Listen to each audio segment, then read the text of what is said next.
Anyway जी, हमने कल purchase के कंट्रोल्स को डिस्कस किया था, परचेज़ के प्रोसेस फ्लो को डिस्कस किया था, किस तरीके से चीज़ें उसमें आती हैं, क्या क्या उसमें हम कंट्रोल्स देखते हैं, उन कंट्रोल्स के ऑब्जेक्टिव क्या होते हैं, वो कंट्रोल क्यों लगाए जाते हैं, व्हाट कुड गो रॉन्ग्स क्या होते हैं और उनको किस तरीके से कंट्रोल्स के थ्रू मिटिगेट किया जाता है। उसमें हमने IT कंट्रोल्स को भी लिंक कर लिया, उसमें हमने मैनुअल कंट्रोल को भी लिंक कर लिया, हमने पूरा प्रोसेस फ्लो अपना अंडरस्टैंडिंग के साथ चीज़ों का लेकर चले। So we start with the question, जो बेसिकली हमने पास पेपर में से क्वेश्चन उठाए, हमने कहा चलिए इनमें से ही डिस्कशन करते हैं। इसकी रिक्वायरमेंट क्या है जी? Identify any 6 weaknesses in the internal control system. कितनी आपने वीकनेसेस आइडेंटिफाई करें? 6 वीकनेसेस से मुराद क्या है कि वो कंट्रोल जो नहीं लगा हुआ, यानी कि कंट्रोल ना नहीं लगा हुआ, वो हमने बताना है। एंड देयर पॉसिबल इफेक्ट्स, और उसके इफेक्ट क्या आ सकते हैं, व्हाट कुड गो रॉन्ग्स। पहले तक कंट्रोल जो नहीं है, वीक कंट्रोल वीक जो है वो बताएं, और उस कंट्रोल की वजह से पॉसिबल इफेक्ट जो आ जाता है वो बताना है आपने। Also give your recommendation to overcome these weaknesses to CL। इसके अलावा आपने क्या करना है, आपने ये रिकमेंड भी करना है कि भाई हमें क्या कोर्स ऑफ एक्शन इस पर करना चाहिए, यानी कि वो कौन सा ऐसा कंट्रोल होना चाहिए जो यहाँ पे मौजूद हो। ऑर्डरिंग ऑफ द इन्वेंट्री से एक मतलब उसने कुछ हमें सिनेरियोज बिल्डअप किए हैं, हम इसको जरा रीड आउट करते हैं। कहता है approved suppliers list is maintained in CAS। जो आपके सप्लायर्स हैं उनकी लिस्ट ऑलरेडी अप्रूव्ड है और हमारे केस में मौजूद है, सिस्टम के अंदर मौजूद है, ये तो समझ आती है बात, ठीक है। The list was last reviewed for changes 2 year ago. ये जो लिस्ट थी ये 2 साल पहले आपने क्या की थी, रिव्यू की थी। However, during the intervening period, यानी कि इस 2 साल के दरमियान, any supplier whose performance is not satisfactory is timely removed from the list। हमने जो रिव्यू नहीं किया लेकिन लिस्ट में से जो सप्लायर्स ही परफॉर्म नहीं करता, हम उसको क्या कर देते हैं, निकाल देते हैं। As a control measure the list is accessible and editable only by the employees of procurement department. ये लिस्ट जो एम्प्लॉय ऑफ प्रोक्योरमेंट डिपार्टमेंट है वो क्या कर सकते हैं, अमेंड कर सकते हैं और चेंज कर सकते हैं। जी बताएं यहाँ पे कितनी कंट्रोल वीकनेसेस हैं? मैं जैसे पूछूंगा वही बच्चा बताएगा। भाई आप बताओ।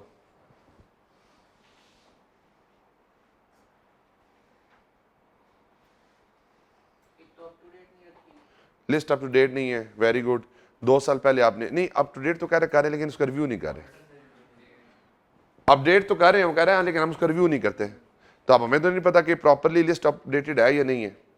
अच्छा, फिर इसका व्हाट कुड गो रॉन्ग क्या हो सकता है, इसकी वजह से इशू क्या आ सकता है, लिस्ट को रिव्यू ना करने की वजह से अनऑथराइज्ड सप्लायर मौजूद होगा, इवन उसकी परफॉर्मेंस क्या होगी, अनसेटिस्फैक्टरी, लेकिन फिर भी उससे क्या चीज हो रही होगी, परचेज हो रही होगी। क्यों? क्योंकि वो लिस्ट रिव्यू ही नहीं हो रही। जब रिव्यू नहीं हो रही तो ऑटोमेटिकली सेम बंदे को दोबारा हमने क्या किया होगा, सिस्टम के अंदर इंक्लूड किया होगा और उससे परचेजिंग भी हो रही होगी। दूसरा पॉइंट आप बताओ भाई। तो इस रिमूवल को किसने रिव्यू किया है? प्रॉब्लम तो ये है जी। दूसरा उस्मान किधर है, आई नहीं। उस्मान बताओ दूसरा इशू क्या है यहाँ पे?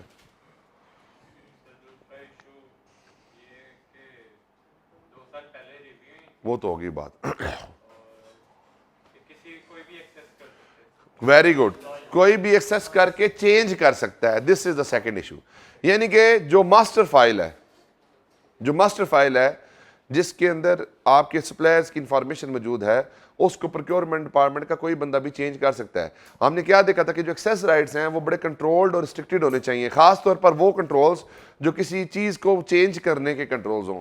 ये one of the super user right weak लाता है, तो ये सुपर यूजर हर बंदा नहीं हो सकता, ये लिमिटेड लोग होने चाहिए। व्हाट कुड गो रॉन्ग क्या हो सकता है, क्या प्रॉब्लम हो सकती है जी? नुमान बताओ। अनऑथराइज्ड चेंजेस मेड कर देगा, उसको कोई बंदा ऑन नहीं करेगा कि किसी ने उसको चेंजेस को मार्क किया, तो क्या करना चाहिए जी? लिमिटेड होने चाहिए लोग जिनके पास राइट्स हों, और उनके राइट्स को क्या करना चाहिए, टाइमली बेसिस पे रिव्यू करना चाहिए ताकि कोई गलत काम इस सिस्टम के अंदर ना हो सके। जी वही तो कह रहे हैं ना, बेशक अप्रूवल भी ले रहा हो, चेंज का राइट अवेलेबल नहीं होना चाहिए, इसी के अंदर इंक्लूड कर दो। आप यहाँ पे उसने नहीं बताया ना, तो मतलब आप जितना बताया तो उस हद तक रिस्ट्रिक्ट रहना है, आपने फर्दर इसके अंदर अजम्पशन नहीं लेनी। हाँ, अगर कहते हैं कि ऑथराइज भी नहीं होता तो फिर आप ऑथराइज वाले पॉइंट को उसमें लिंक करते हैं। आगे क्या था जी, ये पहला पॉइंट समझ आ गया आप लोगों को?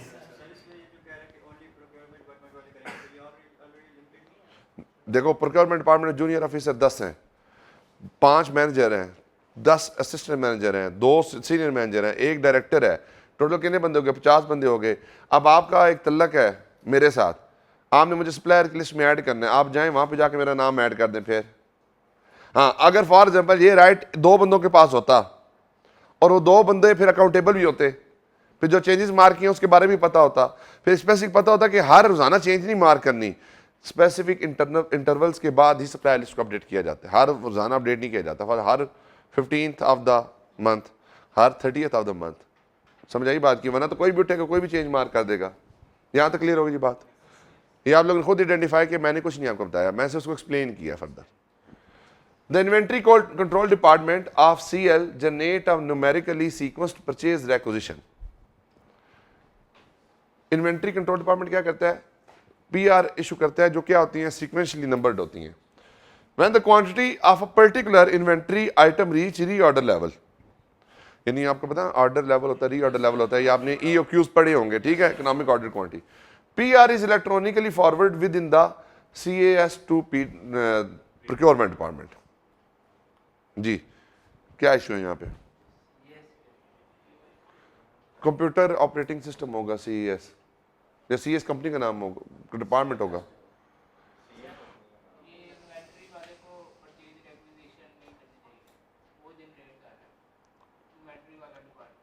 ठीक है, हाँ जी, इस बात को नुमान एक्सप्लेन करेगा। नुमान क्या इशू लग रहा है? मौलवी साहब पूछना आपसे भी दोबारा, आप किस हद तक पहुंच गए? When quantity of particular inventory item reach reorder level, PR is electronically forwarded within the CAS to the PD department. तो ऑटोमेटिक एक PR रेज हो जाती है। उस परचेज की क्या रिक्वायरमेंट है वो तो कोई डिटरमिन ही नहीं कर रहा। अब रीऑर्डर लेवल में अगर चीज है, सबसे पहले तो देखो अनऑथोराइज्ड परचेज होने का यहाँ पे चांस है, क्योंकि ऑटोमेटिकली क्या हो जाता है? जनरेट हो जाती है PR। अब अगर एक चीज की रिक्वायरमेंट ही नहीं है तो क्या उसकी परचेज होनी चाहिए? बेशक मैंने रीऑर्डर लेवल सेट किया हुआ, फॉर एग्जांपल हमने रीऑर्डर लेवल सेट किया हुआ, अभी कुछ ऐसे आइटम है हमें पता है कि अभी हमने परचेज नहीं करने, फिर ऑथोराइज हुए बगैर फॉरवर्ड हो रहे हैं, तो बेशक इलेक्ट्रॉनिकली हो, लेकिन उसको क्या होना चाहिए? प्रॉपर्ली ऑथोराइज्ड होना चाहिए, वन थिंग। और दूसरी बात जिसने बात की थी कि सेग्रीगेशन ऑफ ड्यूटीज का भी यहाँ पे इशू लग रहा है। सेम डिपार्टमेंट, सेम बंदा PR रेज कर रहा है, वही उसके ऊपर क्वेश्चन बना रहा है, तो ये भी प्रॉब्लम यहाँ पे मौजूद है। अब ये अगर हो जाता है तो क्या प्रॉब्लम हो सकती है? अनऑथोराइज परचेजेज हो सकती हैं। तो यहाँ पे क्या इनबिल्ट होना चाहिए? क्या होना चाहिए यहाँ पे? जब परचेज हो उसको प्रॉपर्ली ऑथराइज किया जाए और सेग्रीगेशन ऑफ ड्यूटीज का कॉन्सेप्ट भी यहाँ पे इनकॉर्पोरेट करना चाहिए। For all regular and routine orders, PD reviews the PR, purchase department review the purchase requisition and select a supplier from the approved suppliers list. A purchase order having a unique sequential number is then generated for the selected supplier.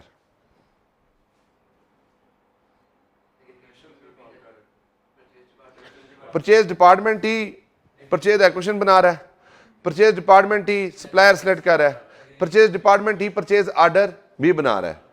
Problem क्या हो सकती है? Segregation duty का issue हो सकता है। अब इसमें अगर सेग्रीगेशन ड्यूटीज नहीं है तो इशू क्या होगा? दाऊद बताओ, तो प्रॉब्लम क्या होगी?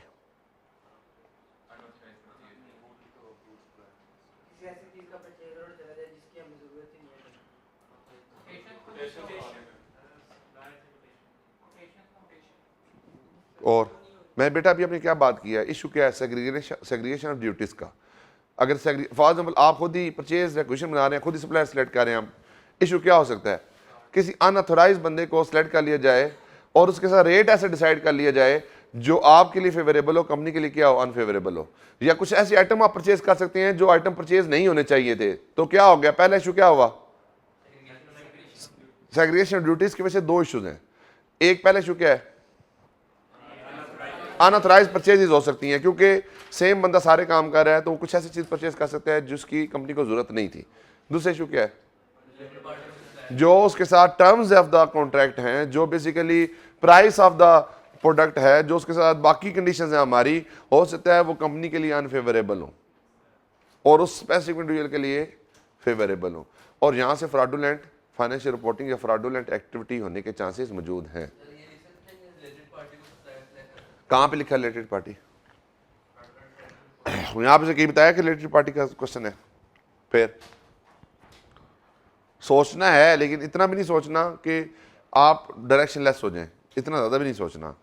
यहाँ पे सवाल किसकी बात हो रही है? यहाँ पे सिर्फ रिलेटेड पार्टी का नाम लिया है, अगर लेते तो आप बात ही करते। अच्छा, for large are out of the order purchases, for large are out of the order purchases, out of the ordinary purchases, a tendering process is carried out by the purchase department. Purchase department उसके लिए क्या करता है? Tender call करता है। Procurement manager invite tenders through an advertisement in newspaper, and the supplier offering the lowest price is selected by the procurement manager.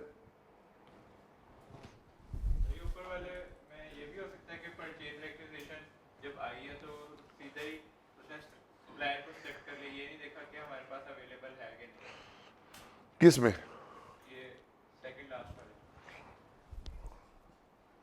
पहले दफ़ा हम देख लें, उसके बाद दोबारा आते हैं इस पेपर। ये वाला जो पढ़ है ना, इसकी दफ़ा देख लें, मैं आता हूँ, आपको क्वेश्चन एक्सप्लेन करता हूँ।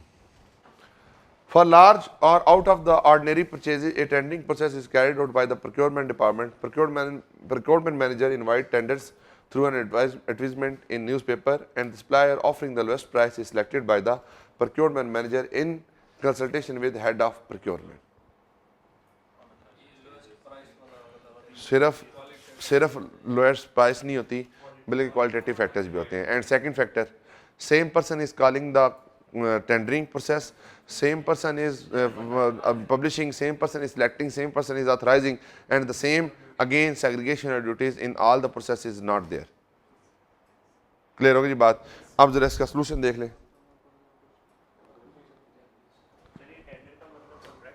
हाँ जी, the list has not been reviewed since last 2 years. Supplier list is editable by all employees in procurement department. Supplier selected without asking for quotations. There is no segregation of duty in ordering process. Supplier selected merely on the basis of price offered. ठीक है जी, तो बाकी qualitative factors में consider नहीं होते। तो बेशक आप ठीक किया आपने, आप एक दफा सेग्रीगेशन ऑफ ड्यूटी लिखे, उसमें सारे पॉइंट्स लिख दें। आपने तो बेसिकली जब क्वेश्चन पढ़ने तो मेरे जिन सवालात तो आने हैं, अब जब मैं क्वेश्चन का आंसर फ्रेम करूंगा तो मैं कहूंगा यार 3 दफा सेग्रीगेशन का इशू आया, तो मैं तीनों का सेपरेटली ऊपर एक हेडिंग डालूं सेग्रीगेशन ऑफ ड्यूटीज का, उसमें तीनों कंट्रोल डेफिशिएंसीज बता दूं। उसमें ये थोड़ी क्या है कि इंडिविजुअल आपकी हर एक कंट्रोल इंडिविजुअल है, ये तो मैंने समझाने के लिए आपको इंडिविजुअली उसको लेकर चल रहा हूँ। आगे वही जी, CL में miss out some more competent supplier than the existing one, लेकिन ये कंट्रोल का इशू नहीं है। कंट्रोल का इशू ये है कि अगर से आपकी अपडेटेड लिस्ट नहीं है तो कोई अनऑथराइज बंदा उसमें ऐड हो सकता है जिसको बेसिकली वहां पे नहीं होना चाहिए था। Any changes made to the supplier list में बी अननोटिस्ड, तो चेंज की वजह से इशू क्या होगा भाई, वो पूछ रहा है।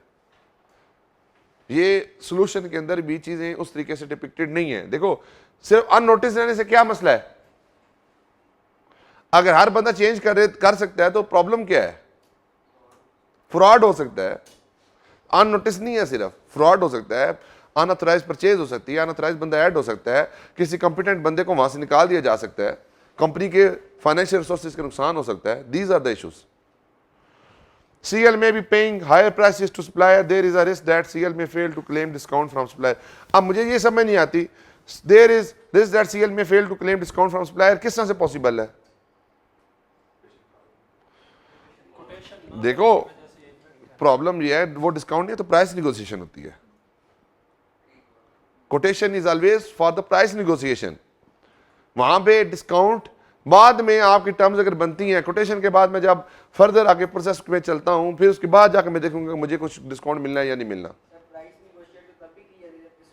बेटा यूनिट प्राइस अगर मार्केट का रेट 100 रुपया है, उसने मुझे वैसे ही 90 रुपये ऑफर कर दिया है, और ये दूसरा भाई है इसने 100 की चीज 100 में दी है, तो आप 10 रुपये जो दिए वो डिस्काउंट है।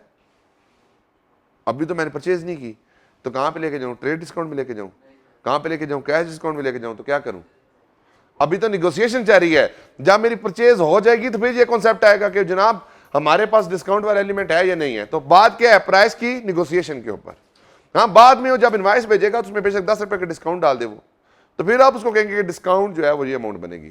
तो प्राइस क्या है? प्राइस रीनेगोशिएट ठीक तरीके से आपकी नहीं हुई। This could lead to inappropriate purchases that is in term of type of goods are their quantity. तो अब बेसिकली यहाँ पे यह है कि इनअप्रोप्रिएट परचेज से ज्यादा अनऑथराइज परचेज होता है। देखो दो चीजें हैं, एक फ्रॉडुलेंट फैक्टर है जेन में, दूसरा उस बिजनेस की नेचर के पॉइंट ऑफ व्यू से कुछ इशू हो सकते हैं। ये बिजनेस के नेचर के पॉइंट ऑफ व्यू से उसने सही लिखा है, लेकिन क्या उसने फ्रॉडुलेंट रिस्क को साथ लिंक किया? नहीं किया।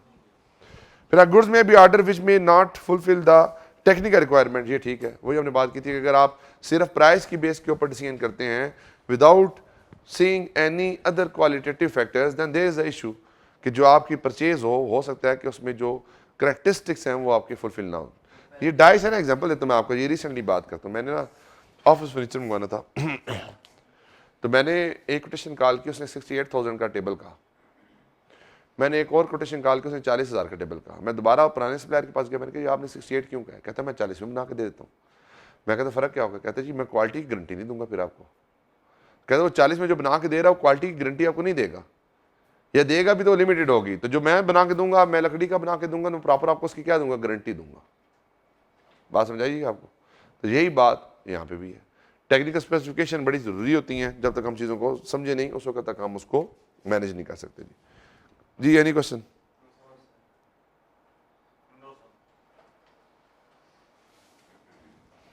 आगे चले जी।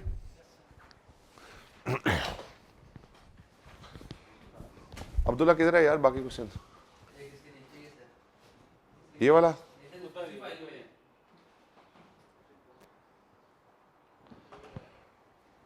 बस इतना सा सवाल। अच्छा जी, what is the requirement? Requirement है identify the weaknesses in the internal control system of AL and their possible effect and give your recommendation to AL। तो अल्टीमेटली सेम रिक्वायरमेंट है जो ऑलरेडी हमने पढ़ी है।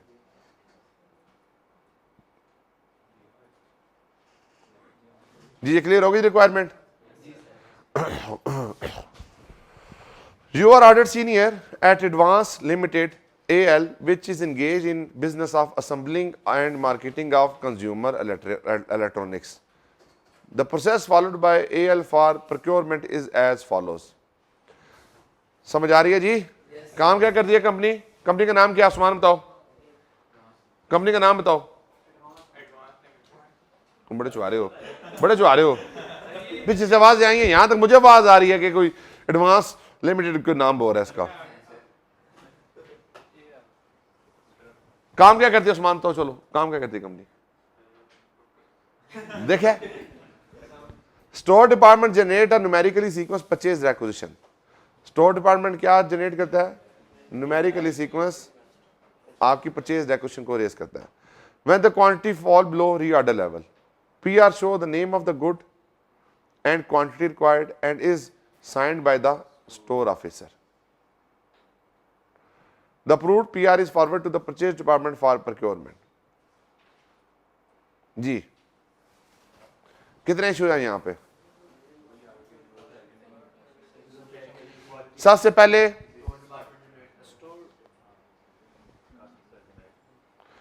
पहले जो PR बनी है उसको किसी ने रिव्यू ही नहीं किया। स्टोर इंचार्ज बनाया और उसने भेज दी किसको? परचेज डिपार्टमेंट को, क्या परचेज कर ले। Store department generate numerically sequence purchase requisition when the quantity fall below reorder level, PR show the name of the good, quantity required and is signed by the store officer only। The approved PR is forward to procurement department for procurement। क्या हुआ जी? कितने issue है यहां पे? सोच लें, बाद में बताइएगा आंसर। एक मैं क्वेश्चन आपके सामने रीड करता हूं, फिर आपने इसका आंसर बताना जी। Purchase department has a list of supplier which was prepared in 2015 by including all the suppliers who had supplied good to the AL during the previous 5 years। Later some of the suppliers were added to the list on the recommendation of the store manager।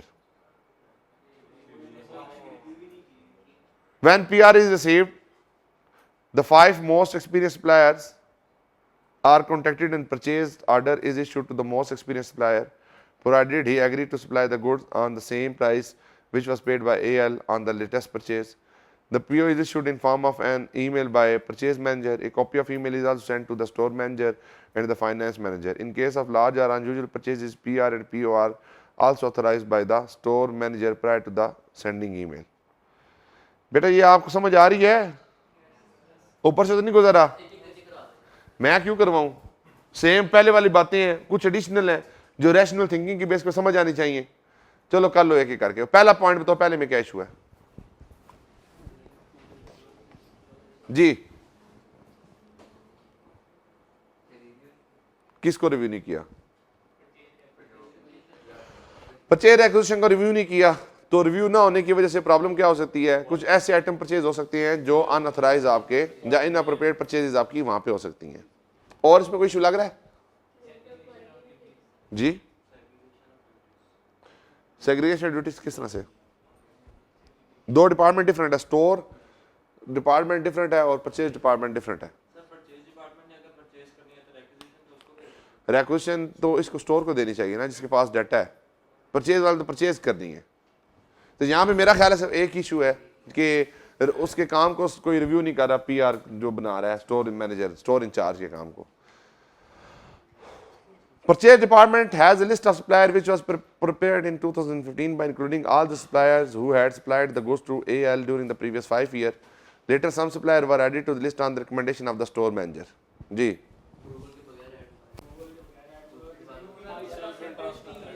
क्या चीज? Self interest issue आ सकता है store manager का, क्योंकि store manager के सिर्फ कहने के ऊपर चीज़ें ऐड कर दी गई हैं, सप्लायर को ऐड कर दिया गया है. तो हो सकता है कि कुछ ऐसे सप्लायर ऐड हो गए हों जो किसी को स्पेसिफिक एडवांटेज देने के लिए मौजूद हों. और दूसरा इशू क्या है? जो लिस्ट प्रिपेयर की थी वो किस बेसिस पे प्रिपेयर की है? नहीं, all supplier who had supplied the good to AL. हमें क्या पता कि उसमें कौन से अच्छे सप्लायर थे, कौन से बुरे सप्लायर थे, किन्होंने सही काम किया, किन्होंने सही काम नहीं किया. तो वो किस तरह से ऑल सप्लायर्स को कर सकते हैं? तो उसकी क्या होनी चाहिए थी? स्क्रूटनी होनी चाहिए थी. स्क्रूटनी के बाद उनसे हमें प्रॉपरली एक जो है उनके फॉर्म्स फिल करवाने चाहिए थे और प्रॉपर प्रोसीजर फॉलो करके फिर सप्लायर को लिस्ट करना चाहिए था अपने पास. दो इश्यूज आगे, एक और इशू बन सकता है वैसे जी. लिस्ट पुरानी है, लिस्ट को प्रॉपरली अपडेट और रिव्यू नहीं किया गया. समझ आ गई जी बात या नहीं आई? हाँ जी अब्दुल्ला बताओ कौन से 3 इश्यूज अभी डिस्कस किए हैं? बल्कि उस्मान बताओ. ठीक है, ये अभी देखो, ये ना ये लाइफों की बेस पे चलता है. Last in first out, last in first out. हाँ जी आप और बताओ भाई. हाँ भाई छोटू तुम बताओ. और तुम्हारे से क्या रूम है? वो तो उसने बता दिया है. देखा कितने चुहारे हैं. आवाज की इशू तो नहीं आ रहा? सही है. हाँ जी देखे चुहारा, चुहारा देख रहे हैं किसी ने? हाँ भाई वो तो उसने बता दिया है. दूसरा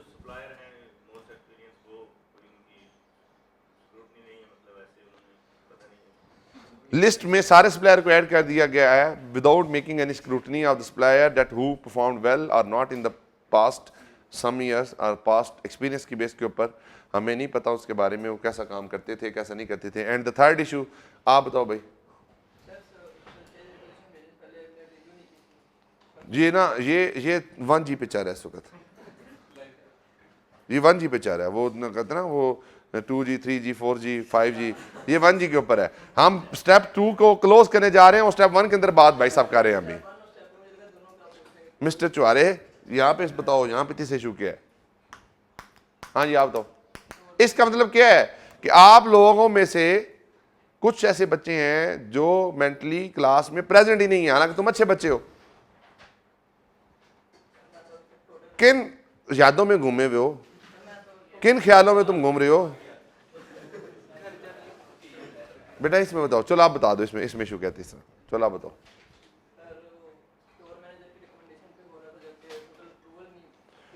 स्टोर मैनेजर की आखने तय कहने तय करने नाल उनकी की तय स्टोर मैनेजर ने जो रिकमेंड किए उन लोगों को ऐड कर दिया। आप कैसे स्टोर मैनेजर था, कैसर का भाई जो है वो सेम गुड्स सप्लाई करता है, कैसर की कोशिश क्या होगी, यार ये मेरा ये जो बंदा है ना ये बड़ी सी गुड्स देता है, ये बेहतरीन, इससे अच्छा कोई काम ही नहीं कर सकता, कर दो ऐड इसको।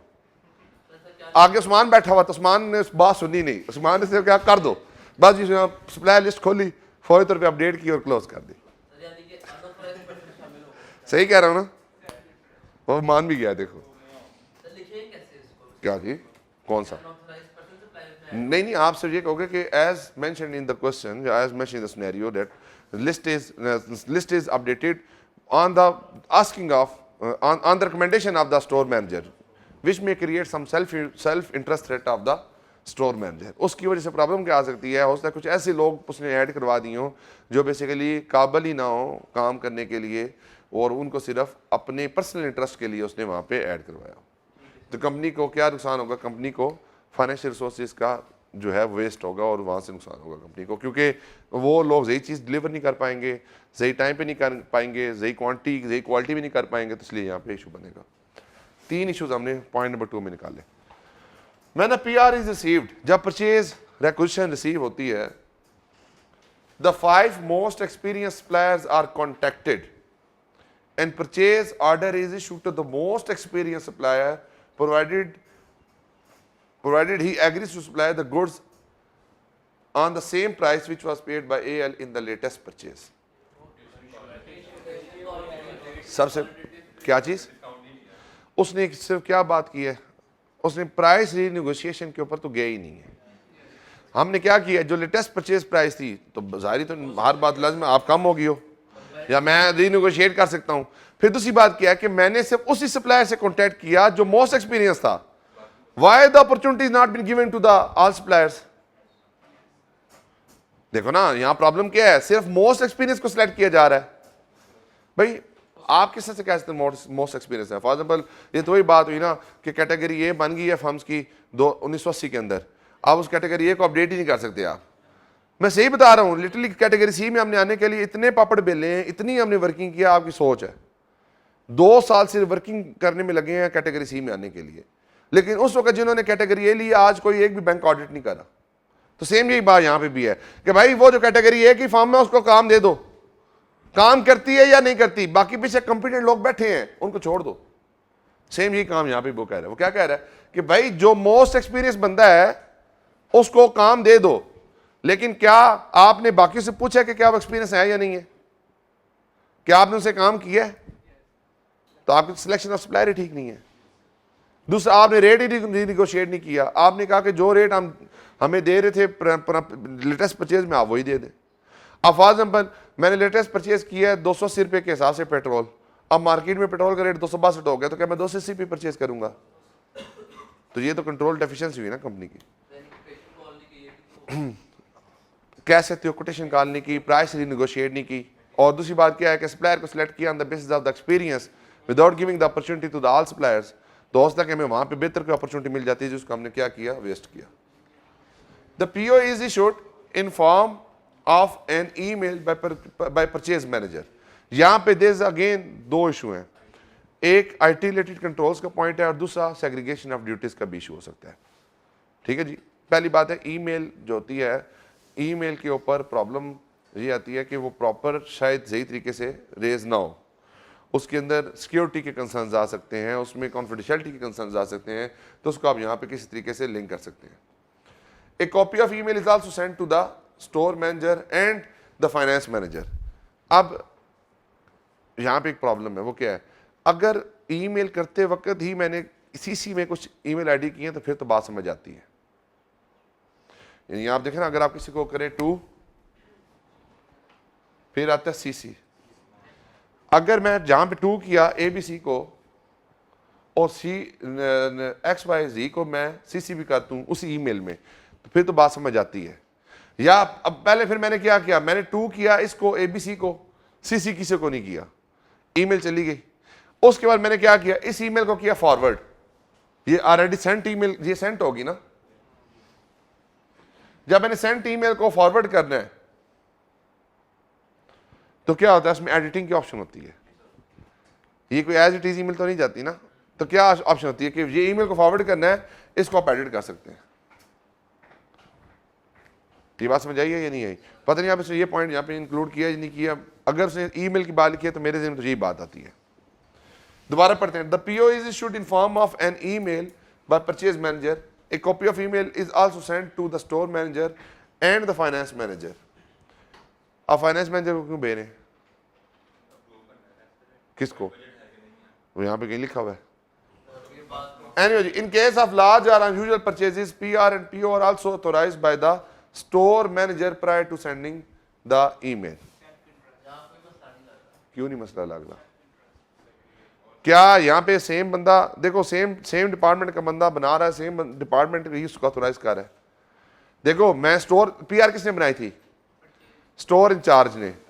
अब अगर अनयूजुअल ऑर्डर तो उसको कौन ऑथोराइज कर रहा है? स्टोर मैनेजर ऑथोराइज कर रहा है।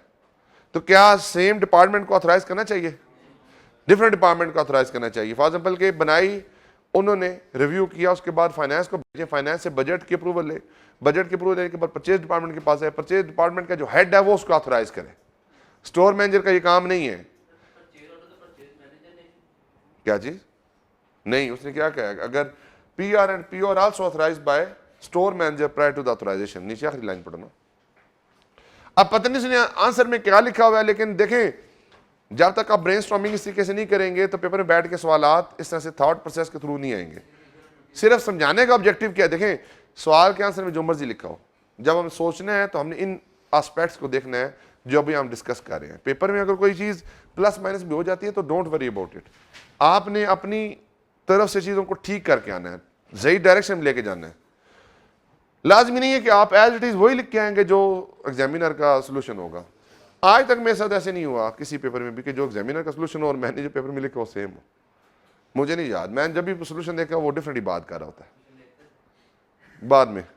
मुझे याद है, मैं जानता हूँ आज में से पेपर मेरे जो मैंने पेपर दिए हुए आज मेरे सामने, तो मुझे एक एक लफ्ज़ याद होगा मैंने इस पेपर में क्या लिखा था। कोई सब्जेक्ट मेरे जितने पेपर दिए ना मुझे आज भी याद है, कौन कौन से सवाल आए थे, किस तरीके से आए थे। फाइनल के तो बिल्कुल ही याद है ना सारे सवाल। मुझे रिपोर्टिंग के पूछे मैं रिपोर्टिंग के बता दूंगा, टेक्स्ट के बता दूंगा, बीएफडी के बता दूंगा। मुझे सवाल भी याद है उसमें टॉपिक कौन सा था, क्वेश्चन कौन सा था, मैंने उसमें क्या लिखा था, किस सोर्स से लिख के आया था। बीएफडी का 75 नंबर का पेपर मैंने बुक में से देकर किया था। क्या जी? बुक ओपन बुक थी, 75 नंबर का। मुझे बीएफडी आती नहीं थी। तुम लोगों के पास टाइम नहीं होता, मेरे पास बड़ा टाइम होता है पेपर में। मैं सही बता रहा हूँ, मैं पेपर बड़े तरीके से मैनेज करता हूँ। मैंने किताब की जो ना अंडरस्टैंडिंग ली होती है कि कौन सी चीज़ कहाँ पे लिखी है, किस तरीके से लिखी है, बस। और मैंने उस बुक को जाके पेपर में यूज़ किस तरह से करना है। जब मुझे अब आप लोग कभी आप कैफ में FAR2 आपकी ओपन बुक है, कभी लेके गए हैं ओपन बुक एग्जाम में? मैं ओपन बुक लेकर गया था एग्जाम्स के अंदर। उसके अंदर इम्पेयरमेंट का सवाल आ गया था। इम्पेयरमेंट की इलस्ट्रेशन थी वॉल्यूम 2 के अंदर, उसको वॉल्यूम 2 होता था। एज इट इज़ इलस्ट्रेशन आ गई थी, वो रिवर्सल ऑफ इम्पेयरमेंट का क्वेश्चन था, तो मैंने एज इट इज़ वहाँ से कॉपी करके पेश कर दिया था। फिर लीज का सवाल आ गया था, तो लीज की डेफिनेशन को मैंने हाईलाइट किया हुआ था। फार्मूले मुझे याद नहीं होते थे, MLPs क्या होती हैं, उसका पुराना लीज था, तो मैंने फार्मूलाज हाईलाइट किए। तो मैंने पेपर में बैठ के वहाँ से फार्मूला देकर किए थे। फिर इसमें से एक डिस्क्लोजर का क्वेश्चन आ गया, उसको डिस्क्लोजर भी आ जाते थे अकाउंटिंग 2 के अंदर, तो मैंने डिस्क्लोजर का सवाल भी वहाँ से देख के किया। मैंने पूरी बुक स्टैंडर्ड्स मैंने यूज़ किए थे पेपर में बैठ के। जिन्होंने जैसा साहब से पढ़ा होगा ना FAR2, उन बच्चों को स्टैंडर्ड यूज़ करने आते होंगे। हाँ भी कैसे आते हैं यूज़ करने स्टैंडर्ड्स? आते हैं या नहीं आते? पढ़े हैं कभी? हाँ, हाईलाइट किया हुआ है। तो वो आपकी अप्रोच होती है। तो यही बात करें कि परेशान नहीं होना, नीचे सोल्यूशन जो भी है इसको छोड़ दें। आपने अपनी डायरेक्शन उस तरीके में लेके जानी है कि भाई मैंने ये चीज़ें सीखनी है इस तरीके से। ये सवाल बस कंप्लीट कराऊंगा मैं, इसके अलावा प्रैक्टिस आप लोगों ने खुद करनी है। फिर कल फिर मैं सेल सिस्टम को शुरू करूँगा इंशाल्लाह, क्योंकि काफ़ी ज़्यादा चीज़ें हैं, सिलेबस भी है हमारा, हमने चीज़ों को कंक्लूड करना है। आगे चले जी। अभी जो हमने ज़हन में आया हम देख लेते हैं ना, बाद में हम उसको असेस कर लेंगे कि हमने जो बातें की थी और जो उसने की वो सेम है या नहीं है। ऑन रिसीविंग द गुड्स, जब गुड्स रिसीव होती हैं, the store officer agree the good dispatch note of the supplier with the PO to ensure that description of good is the same as word ordered by AN। फिर store department आ गया, यानी कि जब requisition भी purchase department में दे रहा है, परचेज ऑर्डर भी वही इशू कर रहा है, फिर उसके बाद गुड्स रिसीविंग के वक्त मैच भी वही कर रहा है। इसका प्रॉपर क्या होना चाहिए था, इंस्पेक्शन होनी चाहिए थी। इंस्पेक्शन के अंदर चीज़ों को नोट किया जा रहा होता, और उसके बाद यहाँ पे सेग्रीगेशन ड्यूटी का कॉन्सेप्ट आप लिखेंगे, और उसके बाद फिर क्या होता है, गुड्स फाइनलाइज होती हैं, वो फिर जाती हैं स्टोर डिपार्टमेंट के पास। An acknowledgement copy of GDN is given to the supplier and another copy is sent to the account department। अब ये काम इनका नहीं है, ये जो डिपार्टमेंट गुड्स को इंस्पेक्ट करना चाहिए था वो करता, और वो ही फिर उसकी एक्नॉलेजमेंट भी ले देता। The person ordering the quantity and the person receiving the quantity should be the different, same बंदे नहीं होने चाहिए। ठीक है जी, ज़्यादा डिटेल में जाते वरना पता नहीं और कितने इशू निकल आएंगे। Store department prepare sequentially number good receive note, फिर store department good dispatch note को भी एवेल्युएट कर रहा है, स्टोर डिपार्टमेंट ही फिर गुड रिसीव नोट को प्रिपेयर कर रहा है, which is signed bye store officer. फिर अगेन जिसने रिक्वेशन दी थी वही दोबारा साइन कर रहा है। After counting the good receive, फिर दोबारा वही सेम बंदा रिसीव काउंट भी कर रहा है। Entry store laser is made by on the basis of the GRN। Entry GRN के अंदर किसको पोस्ट करनी चाहिए, अकाउंट्स डिपार्टमेंट करनी चाहिए। स्टोर डिपार्टमेंट का अकाउंट्स डिपार्टमेंट के साथ क्या तल्लुक है। On receiving the invoices, purchase is recorded by the accounts department after comparing the quantity received as per GDN with the PO and the invoice। तो अब इसके साथ GRN के साथ उसने क्यों नहीं कंपेयर की, तो GRN के साथ उसको कंपेयर करना चाहिए था यहाँ पे। अब अगर हो सकता है कि गुड्स हमारी GRN के अंदर कुछ और बनी हो, GDN के और कुछ और हो, और इनवाइस के अंदर कुछ और हो। Identify the weakness in the control system of AL and their possible effect and give your recommendation. अब इसका सोल्यूशन देख लेते हैं, फिर हम अपने जो उसको क्लोज करते हैं। The list prepared by the purchase department has not been approved by the anyone other than the purchase department। और लिस्ट जो बनी थी वो कब अपडेट हुई थी, 2015 के अंदर अपडेट हुई थी। समझ आ गई बात की। और तीसरा point, lack of proper criteria for selecting supplier as presently suppliers are added to list without considering the financial soundness, experience, etc।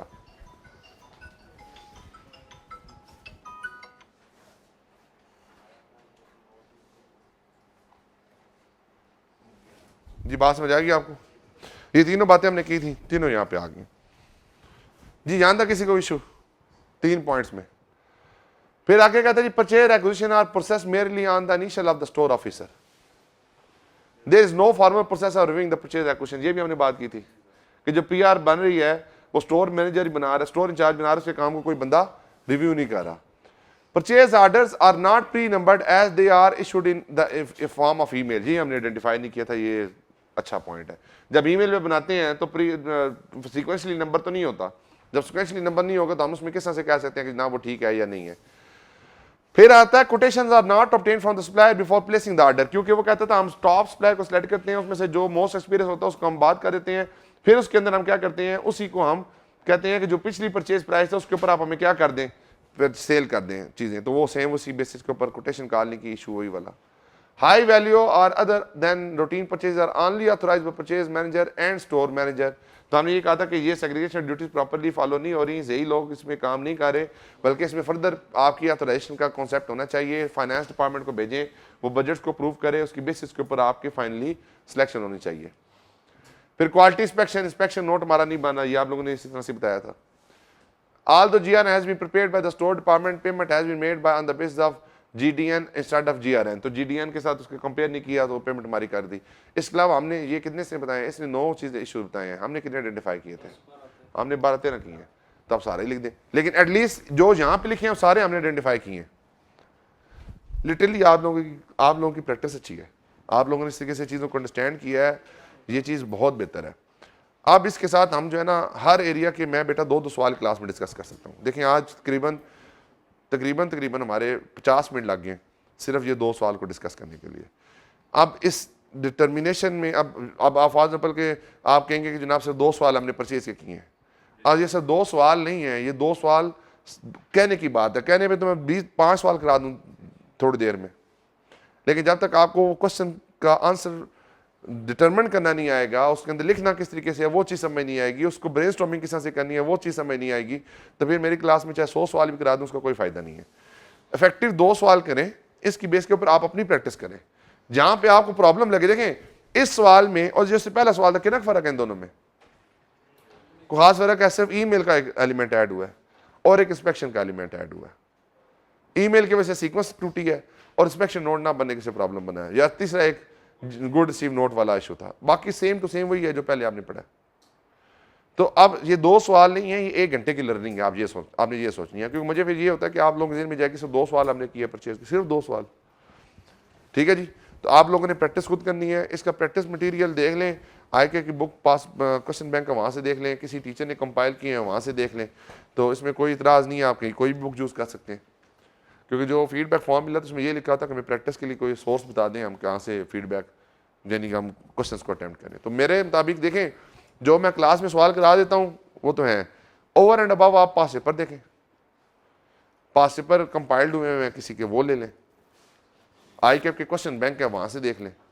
जो ACCA ICW का प्रैक्टिस मटेरियल तो मैं आपको दे देता हूँ। मेरे पास कुछ क्वेश्चन हैं इसके थोड़े एडवांस लेवल के, वो भी दे दूंगा। मैं बल्कि टेस्ट में आपके साथ जो है ना वो टेस्ट करूंगा, ताकि आप लोगों की लर्निंग समझ आए कि आपने कितना चीज़ों को सीखा।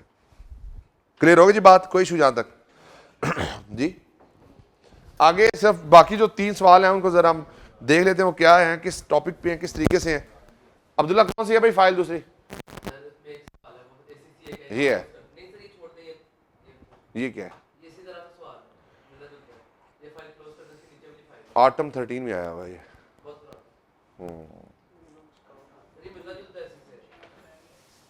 याद क्वेश्चन नंबर 8 जो है ना, ये आप लोगों ने खुद करना है। ये वाला जो क्वेश्चन है मोरलेस ये वही बातें हैं जी। मिनिमम स्टॉक लेवल्स वाली बात हो रही है, परचेज रिक्विजिशन की बात हो रही है, ये आपने खुद करना है जी। सेम मिलता है सवाल। और कौन सा था?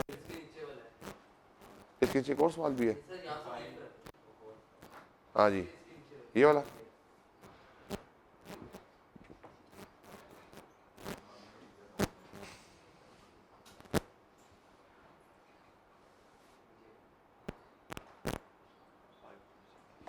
Identify and explain 5 deficiencies.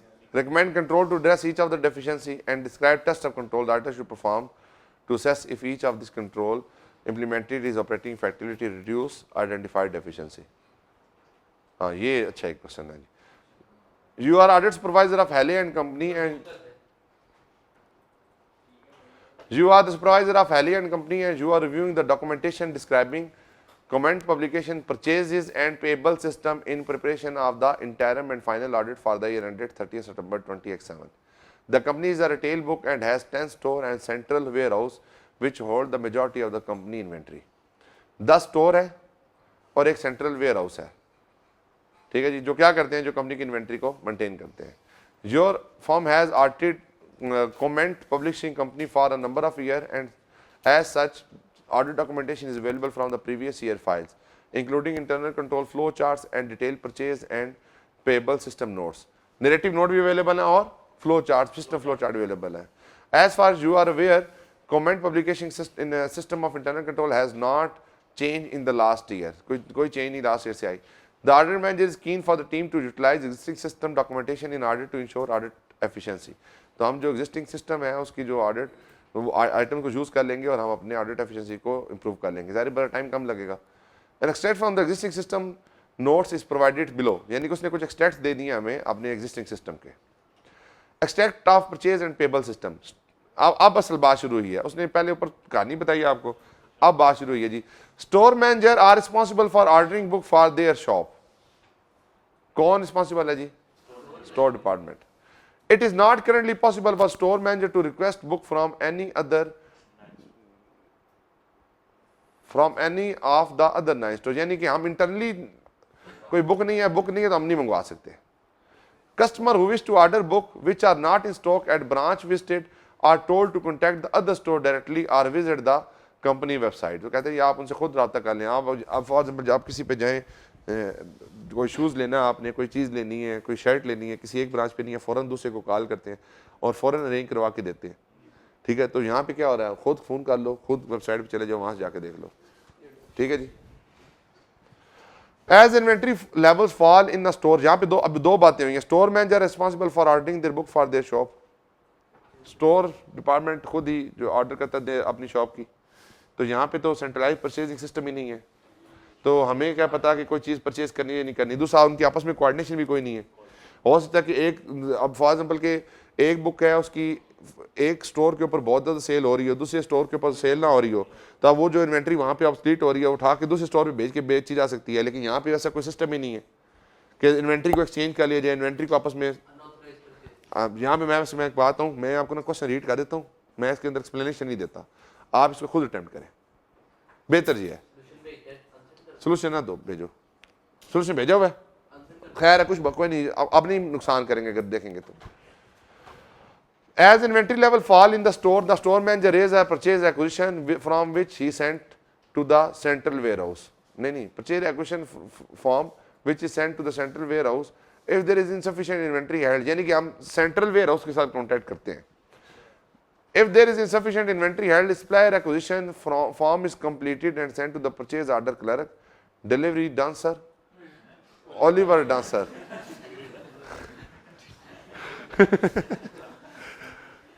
ये जो परचेज ऑर्डर का क्लर्क है ना, उसका नाम ओलिवर डांसर है। For processing he sent any order above $1,000 for authorisation from the purchase director. receipt of goods from supplier are processed by the warehouse team who agree the delivery to purchase order, checking the quantity and quality of good and complete a sequential number good receive note। तो ये जो भी थोड़ी देर पहले हमने ये same point पढ़ा है। The GRN are sent to accounts department every 2 week of the processing, ये भी इशू है। हर 2 हफ्ते के बाद भेजते हैं तो उसके पेबल प्रॉपर्ली बुक्स में रिकॉर्ड नहीं होंगे, और अगर पेबल बुक्स में रिकॉर्ड नहीं होंगे तो आपकी परचेज बुक्स में रिकॉर्ड नहीं होगी। तो understatement of the expenses and understatement of the liabilities are there. On receipt of purchase invoices from the supplier, an account clerk match it to the GRN, same फिर again account clerk आ गया, ऊपर भी account clerk था। The invoice is then sent to the purchase ordering clerk Oliver Dancer who process it for payment। अब ये purchase clerk का तो काम ही नहीं है उसकी पेमेंट को प्रोसेस करना। पेमेंट को किसको प्रोसेस करना चाहिए? द फाइनेंस, क्योंकि वो डांसर है तो इसलिए शायद वो उसको एज दे रहा है। The finance director is given the total amount of the payment list. अब उसको क्या दी जा रही है? इंडिविजुअल वोचर नहीं रिव्यू करवाया जा रहा, उससे क्या कर पूरी लिस्ट अप्रूव करवाई जा रही है, which she authorise and then process the bank payment. तो उसकी उस लिस्ट की बेस के ऊपर वो बैंक पेमेंट को ऑथोराइज कर देती है। Due to the staff shortage in the accounts department, splash statement reconciliation are no longer perform. तो ये तो आपको पता ही होगा स्प्लैश रिकंसिलिएशन स्टेटमेंट्स क्या होती हैं। 5 डेफिशिएंसीज लिखी हैं, मेरे मुताबिक 7 से 8 इसमें मौजूद है। तो अब आप लोगों ने इसमें से डेफिशिएंसी आइडेंटिफाई करनी है और इस क्वेश्चन को अटेम्प्ट करना है। बार में सोल्यूशन के साथ आंसर देख लीजिएगा। अगर आप अपने साथ सिंसियर हुए तो आप आंसर बार में देखेंगे, अगर आप अपने साथ सिंसियर नहीं है तो आप आंसर पैरेलल देखेंगे। फिर इस तरह से रिजल्ट्स फिर किस तरह से आएंगे? रिजल्ट आएंगे जो बच्चे आंसर देखकर अटेम्प्ट करते थे उनके रिजल्ट में लिखा होगा रीअपीयर अगेन। क्यों? क्योंकि उन्होंने अपनी गलती को आइडेंटिफाई नहीं किया होगा, उन्होंने सहारा लिया होगा किसी और की बैसाखियों का, सोल्यूशन का। तो अब बेसिकली सोल्यूशन होते हैं आपकी गाइडेंस के लिए कि आप किस हद तक आपको समझ आ गई चीजें और क्या चीजें आपको समझ नहीं आई। उस्मान, परचेज क्लर्क का नाम क्या है? देखिए डांसर का नाम था तो याद रहा है, वरना डांस याद ही रहना था। क्या हुआ? वही जो कंट्रोल होगा उसका टेस्ट कर लेंगे, जो काम कंट्रोल है उसको टेस्ट कर लेंगे तो टेस्ट कंट्रोल बन लेगा। फॉर एग्जांपल ऑर्डर नहीं बन रहा तो परचेज ऑर्डर को चेक कर लेंगे, जो बने उनको रिव्यू कर लेंगे, ठीक बने थे या नहीं बने थे। कोटेशन कॉल नहीं तो हम कोटेशन कॉल जो है उसको रिव्यू कर लेंगे।